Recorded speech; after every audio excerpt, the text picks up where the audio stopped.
آپ یوں سمجھیں کہ ہمارے ہاں کسی کے پاس اگر کوئی مہمان آتا ہے، مہمان کی آمد ہوتی ہے، تو وہ اس کے لیے، اس کی مہمان نوازی کے لیے پیش کی اقدامات اور اپنی تیاریاں کر لیتا ہے۔ بیائی نہیں، جب کبھی بھی ہمیں کسی ایسی مہمان کی آمد، ایسے ایام کی آمد درپیش ہو کہ جن کی سال بھر میں ایک مرتبہ، دو مرتبہ جو وقت، جو موقع ہمیں میسر آئے یا نصیب ہو سکے، تو اس کے لیے بھی ہمیں اپنے آپ کو تیار رکھنا چاہیے، پیش کی اقدامات کرنے چاہیے۔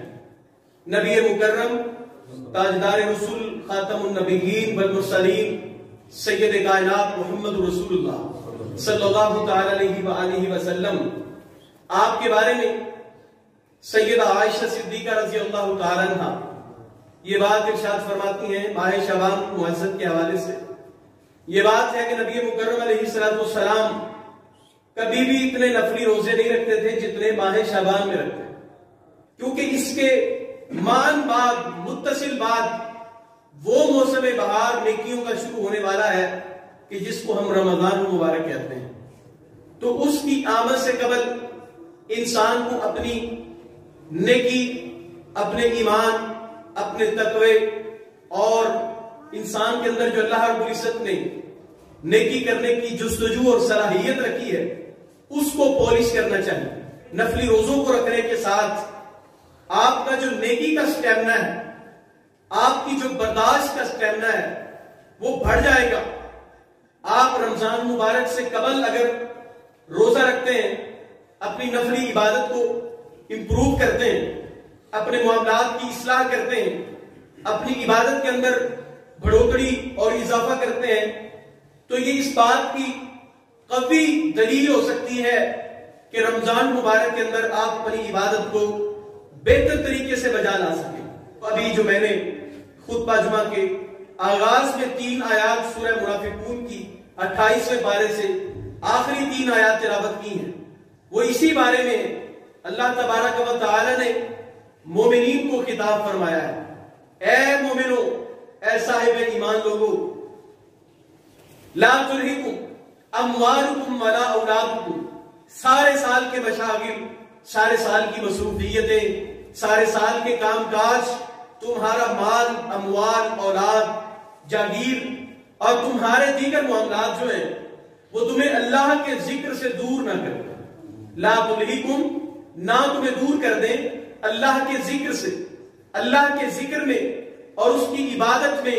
تمہارے دنیاوی معاملات وہ کہیں رکاوٹ بن کر، اولاد کی محبت تمہارے لیے رکاوٹ بن کر کھڑی نہ ہو جائے۔ سو اس لیے لا تلہکم اموالکم ولا اولادکم عن ذکر اللہ ومن یفعل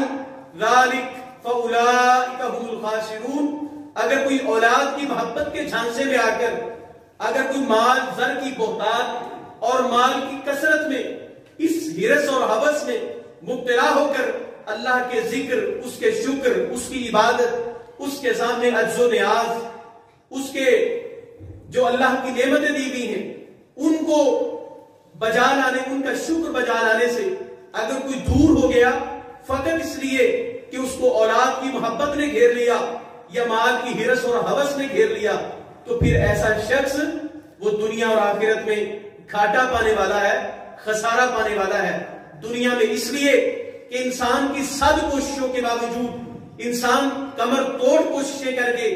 اپنی معیشت، اپنی اکانومی، اپنے معاملات کو سٹیبل کرنے کی کوشش، کاوش اور سٹرگل میں ہوتا ہے، لیکن اللہ کی طرف سے یہ ضابطہ ہے من اعرض عن ذکری فإن له معیشة ضنکا ونحشره یوم القیامة اعمی۔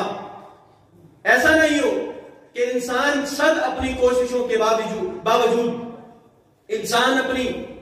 تمام تر صلاحیتیں اور توانائیاں صرف کر دے اس بات کے اوپر کہ میں اپنے معاملات کو صحیح کر سکوں، اپنے معاملات کے زاویے کو پوری طرح سیٹ کر کے اپنے معاملات کے اندر نکھار، اپنے معاملات کے اندر اصلاح اور ان معاملات کو ٹھیک کر سکوں۔ لیکن اللہ کا ضابطہ یہ ہے من اعرض عن ذکری فإن له معیشة ضنکا، جو نماز، اللہ کے ذکر، اللہ کی نعمتوں کے شکر، ان سب معاملات کو چھوڑ دیتا ہے، ایسے بندے کی دنیا کا گزر بسر اس کو اللہ تنگ کر دیتا ہے۔ ہمیں سبق کیا ملتا ہے؟ وہ یہ ہے کہ اگر ہم اپنی تمام تر صلاحیتیں اسی کے اوپر صرف کر دیں کہ ہمیں اپنے معاملات کی، دنیا کے معاملات کی اصلاح کو کرنا ہے، تو کہیں یہ نہ ہو کہ ہمارے دنیاوی معاملات عبادت کو چھوڑ کر ایسی کشیدگی کی طرف، ایسی سختی کی طرف اور حالات کی بدمزگی کی طرف چلے جائیں کہ ہمارے حالات بہتر نہ ہو پائیں۔